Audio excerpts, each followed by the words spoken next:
एक समय एक अब्राहिम सुल्तान अधम नाम का मुसलमान राजा था। बलख शहर का वो राजा था।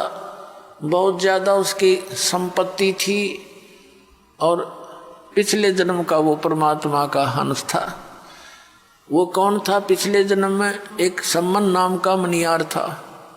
उसकी पत्नी नेकी थी और ये सम्मन और नेकी द्वापर युग में वाल्मीकि के घर में जन्म था। ये दोनों पति पत्नी ही थी और उनको परमात्मा मिले थे बालक रूप में, जैसे वो लीला करते हैं प्रत्येक युग में। तो उनकी उस सेवा के वश परमात्मा ने उनको फिर वहां आकर संभाला था। उसके बाद नेकी और उसका पुत्र सेव तो पार हो गया था, सम्मन नहीं हुआ था। तो वो सम्मन ने उस जन्म में बहुत ज्यादा पुण्य किए थे। ये कथा अलग से सुनाऊंगा कभी, आज विषय दूसरा है। उसने अपने पुत्र की कुर्बानी भी दे दी थी परमात्मा की सेवा के लिए।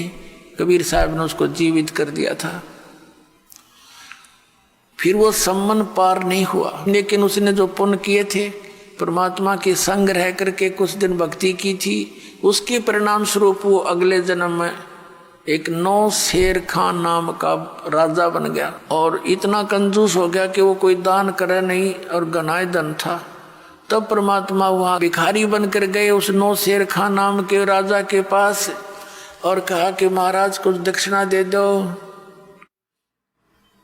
और राजा बोला, महाराज जी मेरे पास तो धन है नहीं, कंगाल आदमी हूं मैं तो।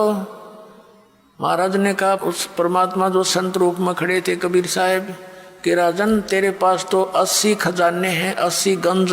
एक गंज में अरबों की संपत्ति होती है, खरबों की, हीरे पन्ने लाल सोना। और उसकी 80 ध्वजाएं फरक रही थी। तो उनका अर्थ होता था कि राजा के पास 80 गंज खजाना है। तो परमात्मा ने कहा कि आपके ये झंडे और खजाने 80 गंज बचाए तेरे पास। नौ शेर खान ने कहा कि ये तो मैंने कोल्ले दबा रखे नीचे बाबा जी, लोगों को भ्रम बनाए रखने के लिए। परमात्मा बोले, अच्छा बेटा तेरी नीत से तो कोल्ले हो जाएंगे। यूं कहकर चल पड़े। अब राजा ने सोचा भी साधु की बात पार हो जाया करे। उसने खुदवा के देखा, नौकरों से वो सारे कोल्ले हो गए, लाल हीरे पन्ने जो भी थे। उसका तो कलेजा पकड़ लिया कति और नौकरों को भेजा कि संत को लाओ बुला के। और नौकर भागेगी, महाराज जी आपको राजा बुलाता है। अगर राजा को गर्ज पड़े तो यहाँ आ जाएगा, ये बैठा मैं। वो नौकर कुछ भागे गए कि महाराज जी वो तो ऐसे ऐसे कह रहे हैं। वो नौ शेर खां राजा आप जा करके चरणों में गिर गया। परमात्मा ने कहा, भाई बात सुन, ठीक है। उसने प्रार्थना की, परमात्मा बख्श दो, मेरे से गलती होगी, मेरा धन वैसा ही कर दो। तो परमात्मा ने कहा कि इसमें से 80% दान करे तो तुझे वापस दे सकता हूँ, वैसा ही कर दूंगा। अब जो आप कहोगे वैसा ही कर दूंगा। चल वापस आ गया। अब मेरे सामने कर, कंजूस कहीं फिर गलती कर दे। अब उसने देखा उसे फिर हो गया तो सोना हीरे पन्ने कति। राजा ने फिर तुरंत भंडारे ला दिए, साधु संत भक्तों को हैं वो बांट दिए 80 गंज। परमात्मा चले गए और कहा दीक्षा ले, नाम दे दिया। ये तो मर मर खीर खिलाओ अपने बच्चों को। अब परमात्मा ने उस 9 शेर खां बादशाह से कहा कि ये सारे बांट और यहीं बैठा हूं, ना तो तेरी और भी गड़बड़ हो सकता है तेरे घर पे। उस डरते न वो सारे 80% खजाने बांट दिए, धर्म कर दिया और नाम ले लिया। अब नाम ले लिया, जब किसा उद्धार किया उस प्राणी का राम। तो इस नरक ने इकट्ठा करते हैं सारा जीवन, माया जोड़ ले, बैंक भर दे, 1 मिनट में मर जा। फिर अगर आपके बच्चों को आप परमात्मा की शरण निश्चिंत होकर जाइए, आप जब सतलोक जाने का समय आवे, वो आपके बच्चों को हाथों पर रखेगा, चिंता नहीं करनी। और भगवान की खोज किस लिए करते हैं? जिन्होंने शरीर तक गाड़ दिया, हजारों वर्ष बैठे रहे, अपने टुकड़े टुकड़े शरीर करवा दिए परमात्मा के लिए। परमात्मा कहते हैं जाके ऊपर ऐसी बीती, कैसा है वो देश, वो कैसा वो भगवान जिसके लिए हम ट्राई कर रहे थे और वो खोजे से नहीं मिला और स्वयं आकर मिला, उसको हमने पहचान नहीं करी।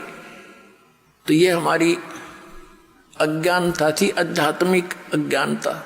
अब दास चाहता कि आपको उस आध्यात्मिक अज्ञानता का नाश करूं। भगवान को पहचान लोगे आप जल्दी, तो अब क्या किया, सब भंडारा करवा दिया, उसके थोड़ा बहुत जितनी चाहिए थी 20-30% वो छोड़ दी संपत्ति। परमात्मा चले गए और कहा इसका भजन कर बेटा। वो मंत्र जाप करने लग गया।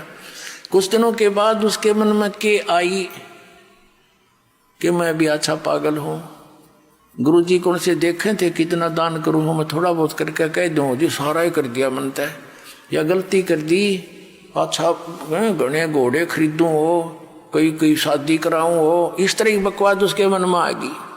अब जो मालिक की शरण में नाम उपदेश लेकर उसने जो दान किया था वो तो उसको मिलना ही मिलना है फिर, लेकिन वो मोक्ष नहीं हुआ।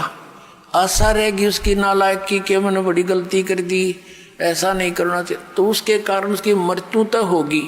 अगले जन्म में वो बलक शहर का राजा बन गया।